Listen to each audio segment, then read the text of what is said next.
Oh, mon cher, succès complet. Notre maison doit être fière d'avoir parmi les siens un nouveau Bossuet. Grâce, épargnez-moi, mon père. Et c'est pour de bon, chevalier, que tu prétends au ciel pour jamais te lier. Oui, j'en ai trouvé dans la vie amertume et dégoût. Les grands mots que voilà, quelle route tu dois suivre. Et que sais-tu de cette vie? Pour penser qu'elle finit là.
Là-bas qu'ils ont un saint dans la famille. Pensez beaucoup qu'ils ne me croiront pas. N'osez pas, monsieur. Je vous en prie. Un mot encore. Il n'est pas certain que l'on te donne ici, du jour au lendemain, un bénéfice, une abbaye. Je vais dès ce soir t'envoyer 30 000 livres. C'est à toi. C'est ta part sur le bien de ta mère. Maintenant, adieu, mon fils. Adieu, mon père. Adieu. Reste à prier.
Ever since the Metropolitan Opera Guild was organized, it has become the symbol of the general public. And today, the board of the guild, representing that general public, wanted to give you some souvenir of our devotion and affection. And we found this small gold clock. Somehow it suggested you, because it's modest, because it's petite in form, and because it's gold case, suggested somehow with its standard of value your own integrity as an artist and as a woman.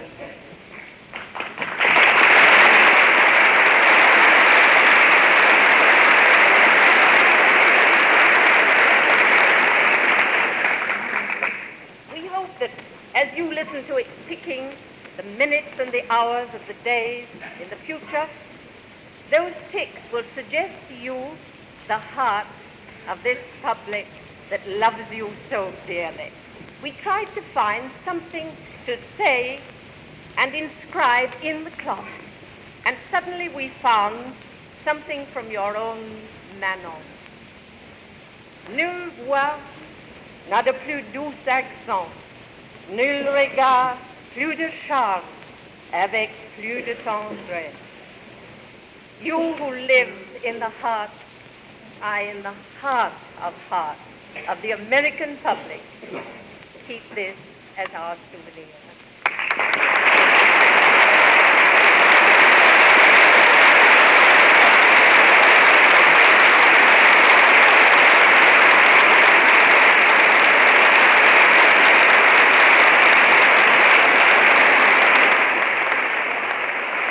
Mrs. August Belmont, member of the Metropolitan Opera Company Auxiliary Guild, has just spoken to Miss Bori.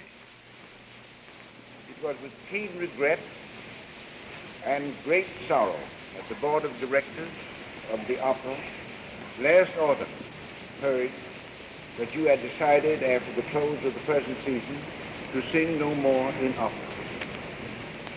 It is quite impossible for me to add anything to that which has already been said to show our appreciation of all that you have done for opera. To say nothing of your lovely voice and artistic charm.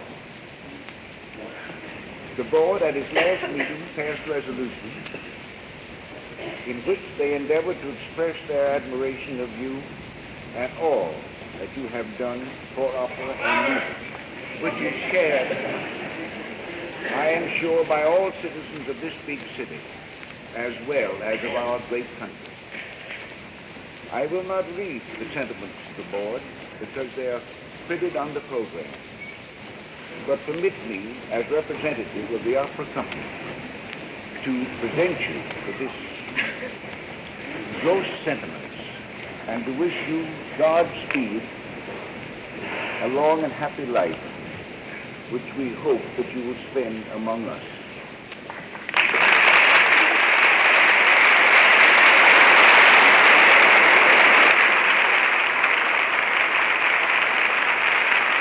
We believe that Mr. Frederick Cox Moore has just spoken to Miss Bori and presented her with this testimonial. And now I think Mrs. Vincent Astor is the next speaker. Brings to you, dear Lucrezia, the tangible expression of the love and devotion of 200 of your friends. You have endeared yourself to us all.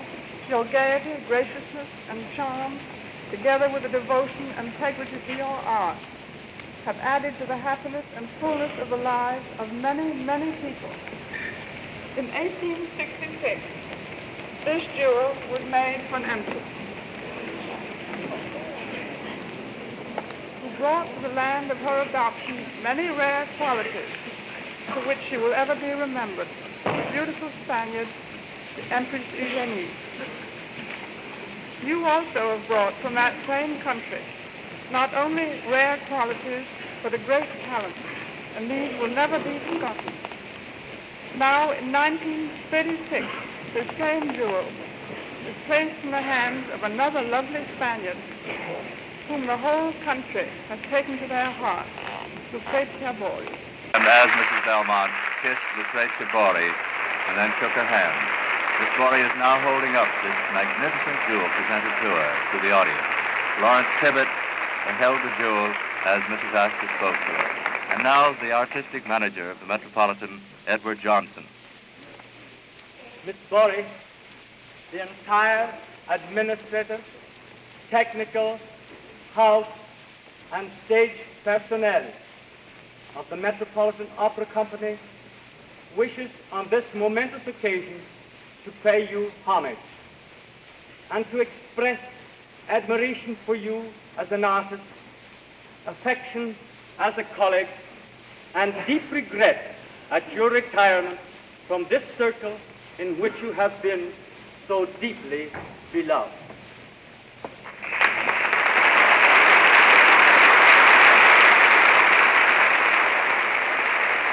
Again, applause from the entire Metropolitan Opera Company, which is now on the stage.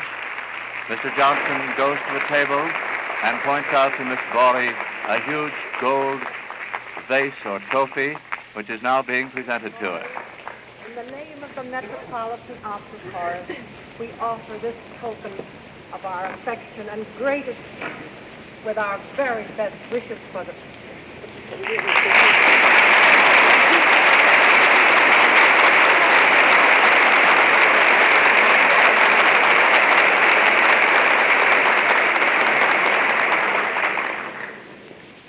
as an individual body, Miss Bori, the stage department wish to offer you in homage that large army of workers who modestly and silently, doing their duty, have found in you that sympathetic consideration which is one of your great human qualities. And they ask me on their behalf to offer you this with their admiration, esteem, and gratitude.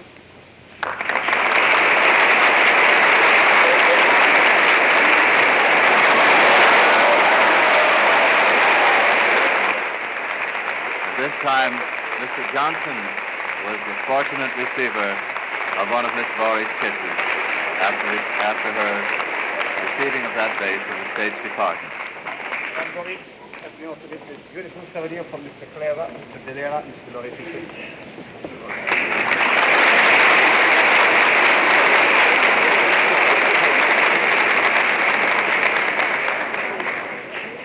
Also, I offer you in homage from the great Maestro Toscanini.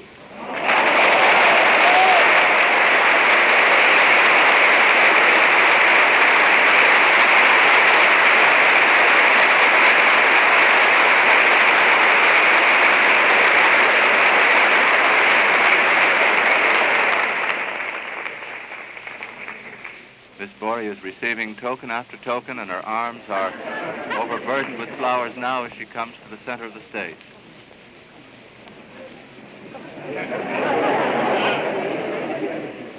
Miss Bori, on behalf of the orchestra,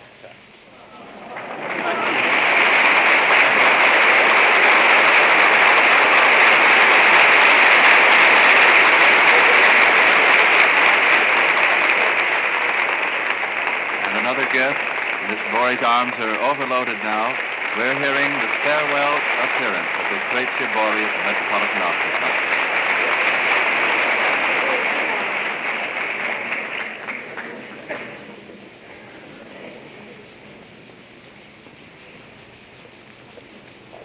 My dear friend, my heart is in such a turmoil that I do not know how to express the very emotions I am feeling. I am deeply touched and very, very grateful to Mr. Moore and the board of directors for this great tribute they paid to me tonight. And to you, Mrs. Astor, and my many, many friends for this magnificent gift, which will always be among my most precious possessions. I want to add my thanks to Mr. Spiegler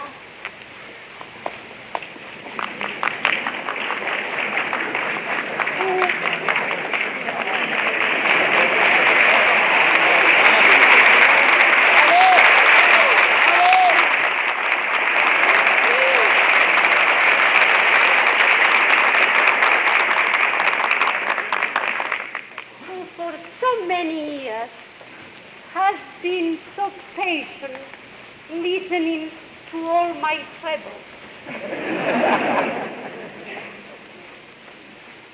To my fellow artists and colleagues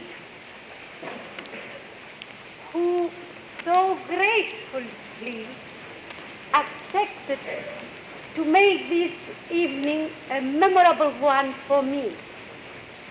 To that marvelous orchestra, to that unique chorus, and to the entire staff of the Metropolitan.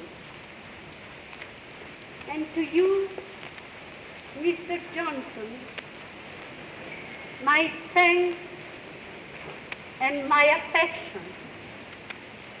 and my good wishes to you as a general manager of this great Metropolitan Opera, which will always be so close to my heart.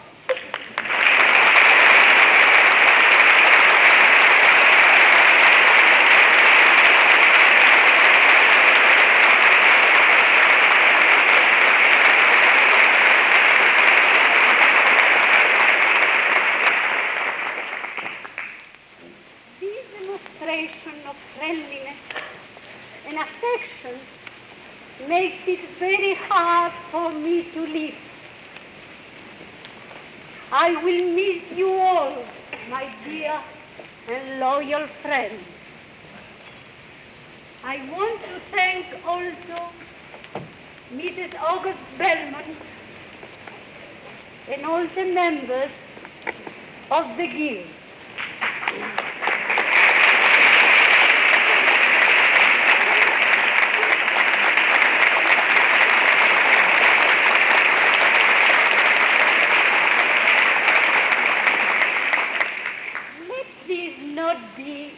Goodbye.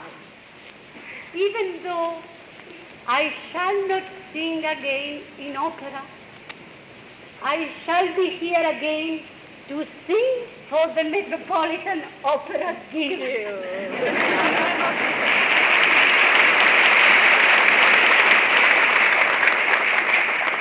I am supremely happy, supremely grateful to you all, and still supremely sad. I shall be there, sitting with you. Yes, one of you. Let me say au revoir.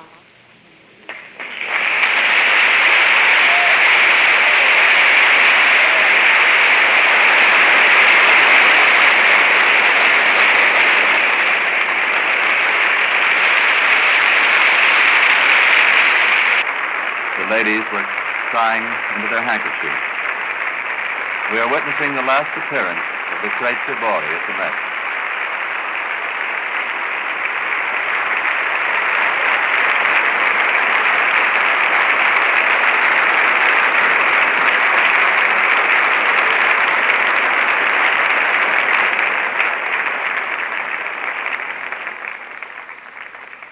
Miss Bori is now being congratulated again by manager Edward Johnson and other members of the company. The huge floral tribute of many pieces banked before the semicircle of some 100 or more people on the Metropolitan Opera stage. She's trying to go into the wings, and now slowly the great golden curtains are falling.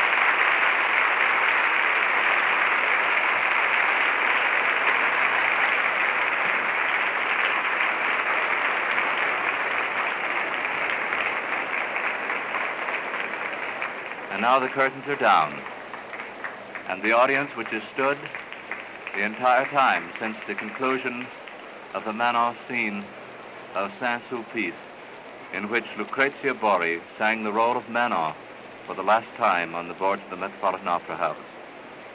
The audience is now leaving, and this historic event is about to end.